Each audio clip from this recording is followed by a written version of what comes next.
India, a country as ancient as it is modern, moving as history moves across the threshold of the past.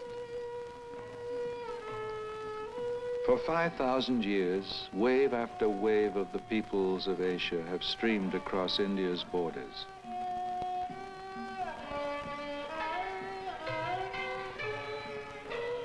Conquerors, immigrants, soldiers, holy men and scholars. Pilgrims of many creeds and of many races have woven their customs, traditions, and beliefs into a continuous and intricate pattern of civilization and of beauty.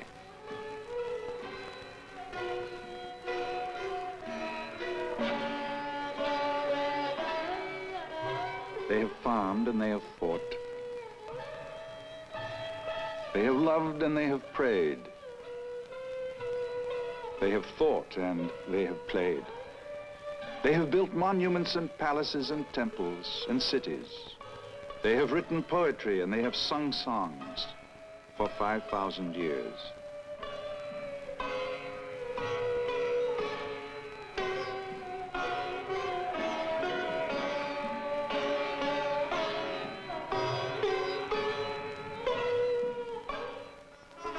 And they have moved, as history moves, into the contemporary world of today.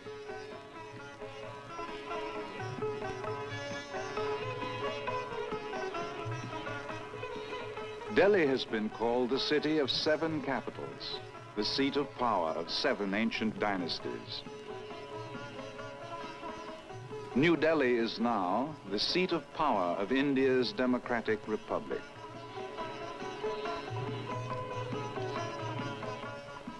In February 1962, the world's largest democracy went to the polls for the 3rd time in the history of the 12-year-old republic. Over 100 million voters cast their ballots in and for the democratic process, the process of free elections. March the 12th, 1962. A new session of Parliament opens.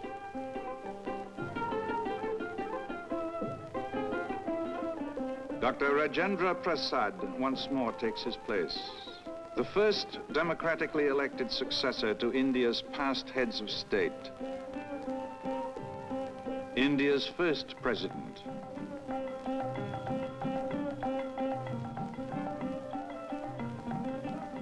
Also on this day, March the 12th, 1962, India, her people, and Prime Minister Jawaharlal Nehru expect a visitor.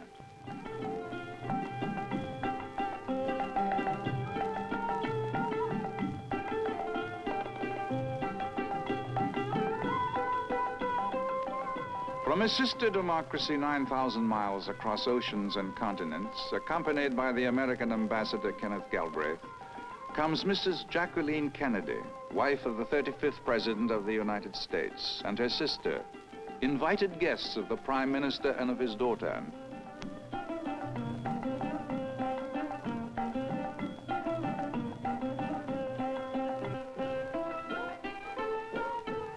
Mrs. John F. Kennedy, a lover of the arts and the mother of 2 young children, brings to the people of India the greetings of the people of her own country, also a people of varied backgrounds and customs, of many faiths and races and beliefs. The United States Embassy in the center of New Delhi, combining modern architectural techniques and ancient Indian motifs, reflects the new world and the old, and the long-standing friendship between our countries, between the United States and India.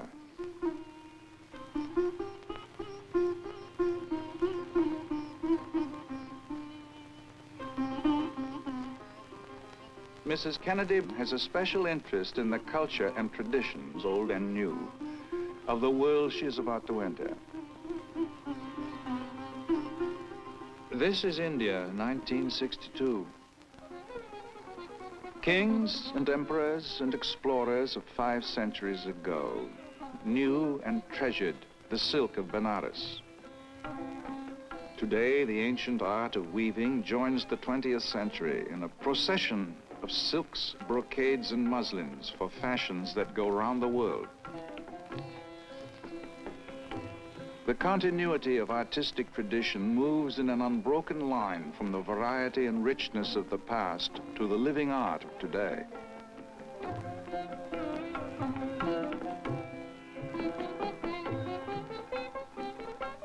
Art reaches across many barriers, makes many friends.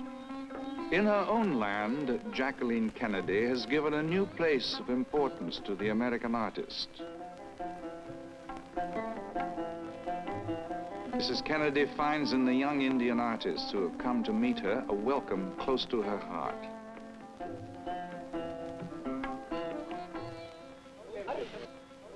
Mrs. Gandhi, my friends, it gives me great pleasure to present to you today the Children's Art Carnival, a present to the children of India. I've often noticed the art of children is the same the world over. And so, of course, is our feeling for children. I think it is good in a world where there's quite enough to divide people that we should cherish a language and an emotion that unite us all. Thank you.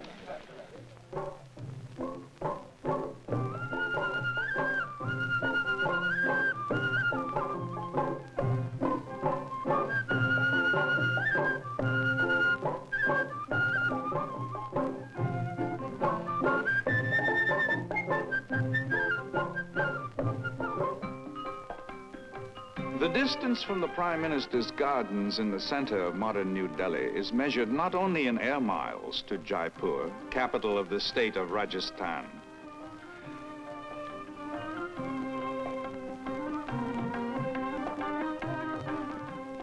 It is also measured in years, taking the American visitor on the first step of her journey into India's past, to the land of the Rajputs, of warrior and prince.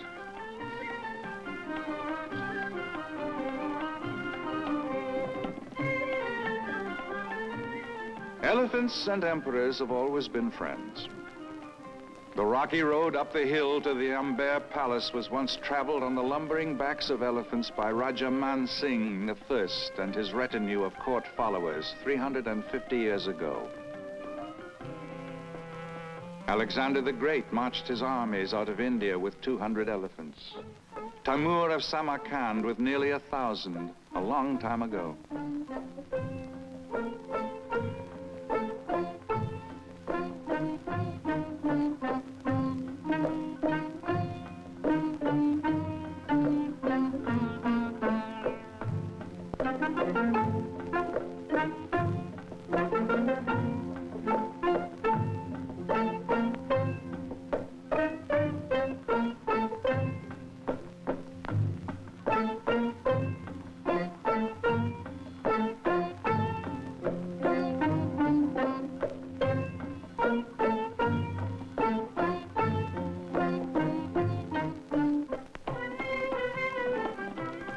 Maharaja Sawai Jai Singh looked out from the terrace of the palace his fathers had built and saw the pleasant plains below.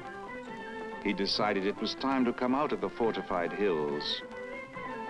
In 1728, he built Jaipur, the Pink City, one of the first planned cities of its day.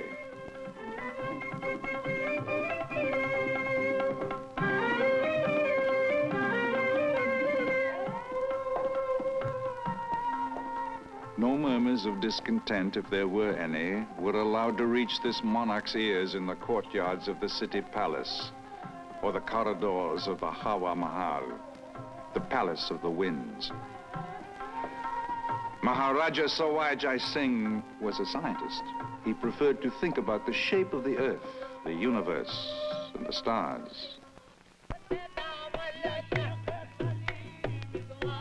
Mrs. Kennedy's journey continues back into time. Another city, another age, another monument. The year 1569.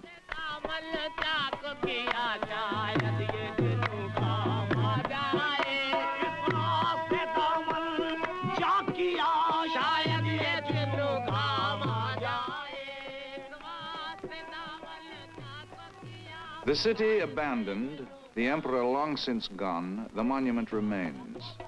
Marble and mother of pearl to honor the tomb of a saint. In Fatehpur Sikri, the Saint Salim Chisti prophesied that the great emperor would have the son he dearly wanted. And so, the story is told, Akbar the Great did have a son, and his son had a son.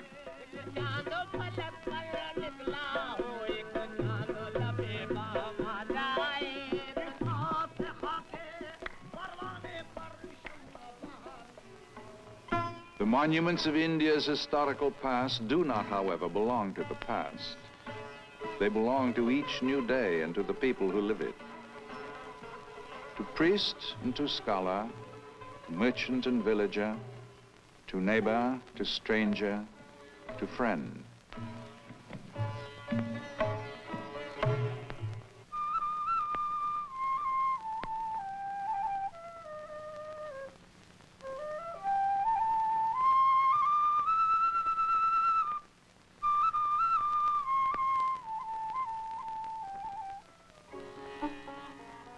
This is the monument the son of the great Akbar built.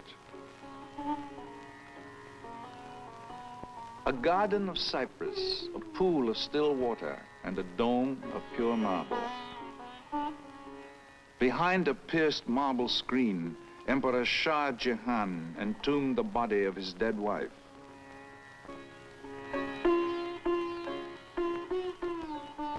Three centuries have gone by, year by year, hour by hour.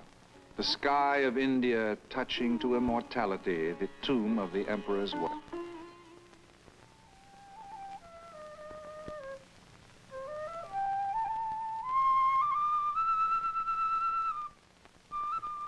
The Taj Mahal, an emperor's monument to love and to death. Benares, a people's monument as ancient as the sacred Ganges that flows along its banks. A people's monument to the life of India itself. To the holy city of temples and of minarets, to the city of the sacred river, and to nearby Sarnath, where Lord Buddha preached his first sermon more than 2,000 years ago, come millions of India's pilgrims, come India's friends.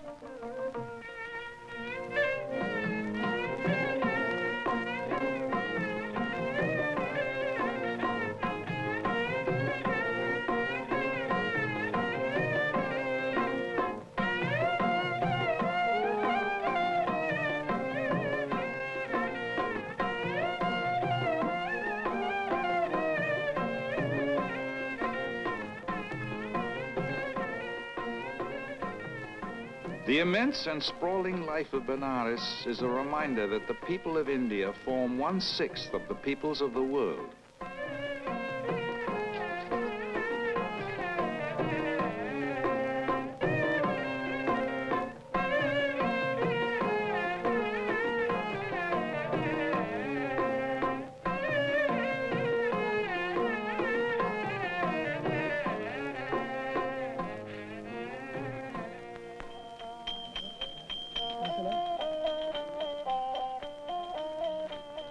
Furthest in time and in space from the start of the American journey into India.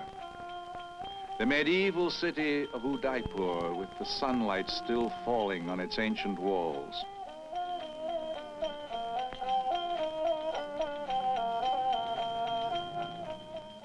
Moving towards tomorrow, the White City is already a seat of learning, and India's 5-year plan will bring further means of economic growth and modernization to its people.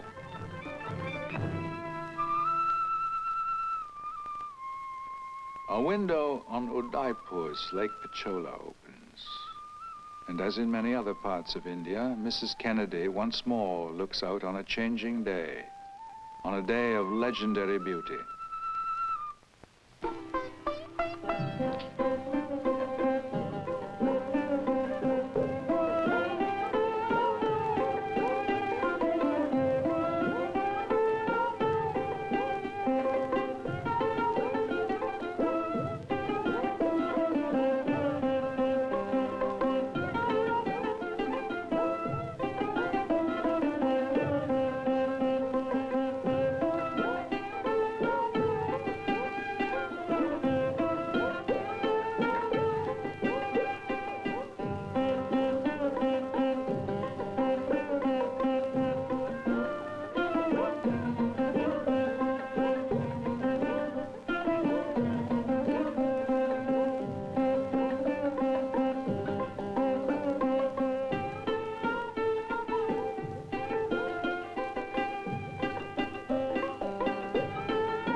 I look back upon my journey through India, it is with a feeling of great affection for this country and its people, and for the Prime Minister, whose kindness made my visit possible.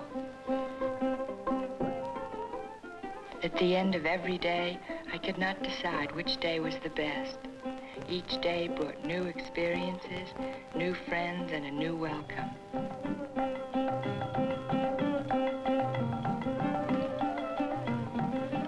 It was a wonderful surprise to meet our own American pioneers of the Peace Corps so many miles from home.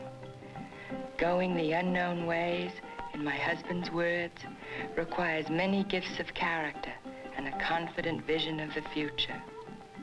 I believe that both the people in India and we in our own country share this vision.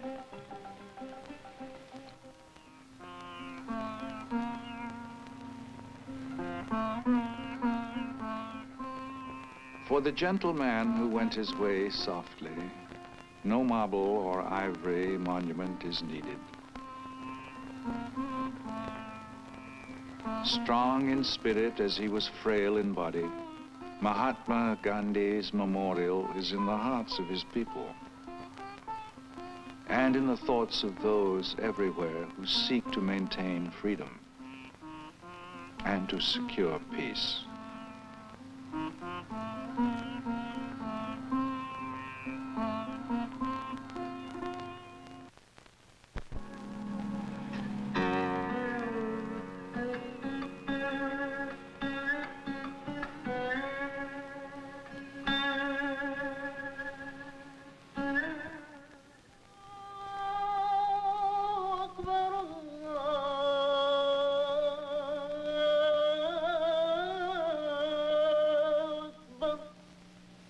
أشهد أن لا إله إلا الله أشهد أن لا إله إلا الله.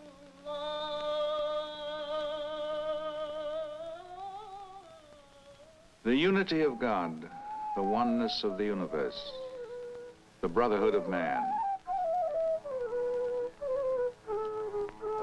The age-old articles of faith of the people of Islam have begun to acquire new meaning today in the life of the young nation of Pakistan, a national homeland for the Muslim people. Inheritors of a tradition and a culture whose roots go deep into the ancient past, Pakistanis look to their faith to guide their nation's future. The future of any nation, young or old, lies with her children.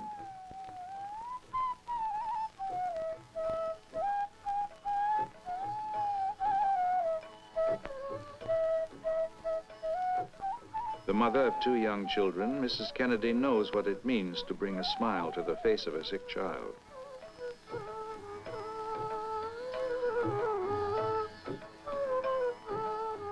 Among the gifts she has brought from the United States to Jinnah Hospital, not the least is Mrs. Kennedy's own delight in making a new young friend.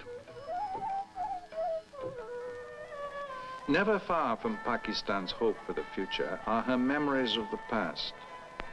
Through the ancient streets of Peshawar, gateway to Pakistan's northwest frontier, Mrs. Kennedy follows the route history followed.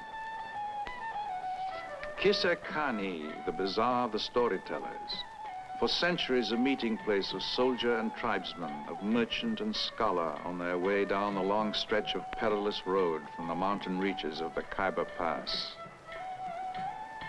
Descendants of the tribesmen of old still guard the bleak approaches to the pass.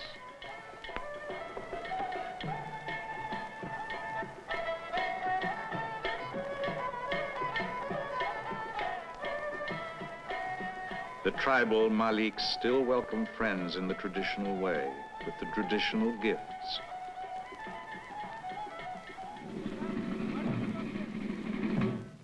The Khyber Rifles, historical defenders of the fertile valley of the Indus, of the land below the mountains.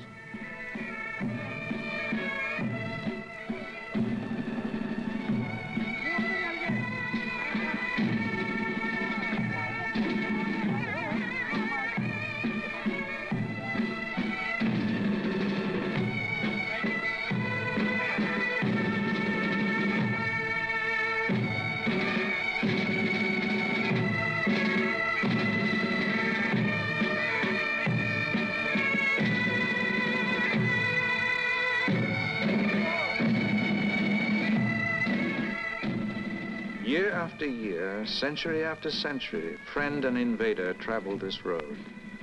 Armies and caravans bound for the riches of the great subcontinent of Asia.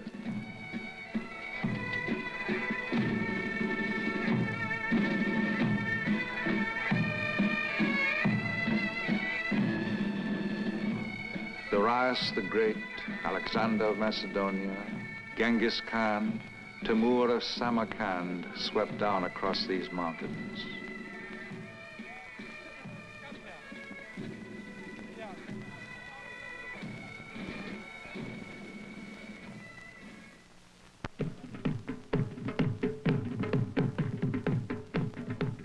Sundown at the governor's house at Peshawar. The drums of the Khyber tribesmen no longer sound for battle, but revive for the American visitor an ancient ritual. The Katak's dance.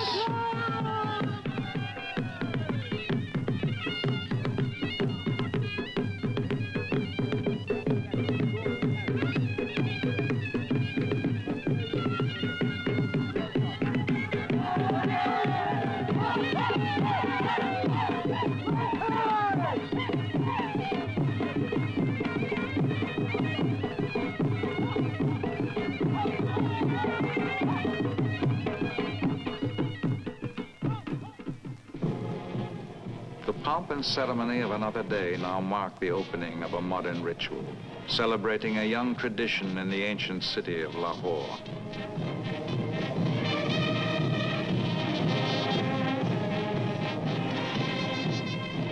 The 9th annual Pakistani National Horse and Cattle Show.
President Ayub's gift to Mrs. Kennedy. Sardar, descendant of an Ascot winner, traces his ancestry back to the famed stables of the Aga Khan.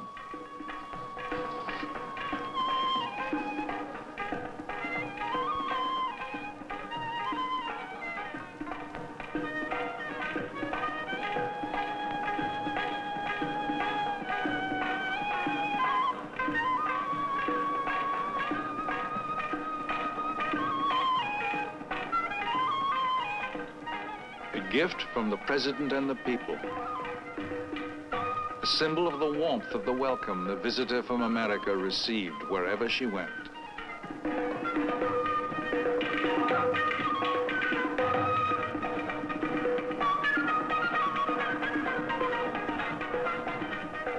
From Lahore to Rawalpindi, from Peshawar to Karachi. From the distant plains of Texas and the subways of New York are brought to Bashir, the camel driver, the good wishes of many Americans and the greetings of Mrs. Kennedy and her sister. Bashir has his own contribution to make to Mrs. Kennedy's visit to Pakistan.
In the search for identity, for purpose, and for a place in the 20th century, Pakistan has not forgotten man's need to dream.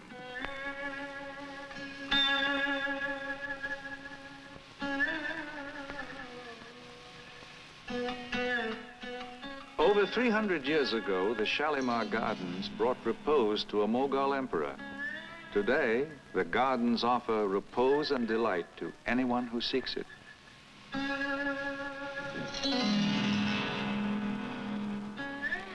I must say, I'm profoundly impressed by the reverence which you in Pakistan have for your art and for your culture, and for the use which you make of it now. My own countrymen, too, have a pride in their traditions. So I think, as I stand in these gardens, which were built long before my country was born, that that's one more thing that binds us together, and which always will.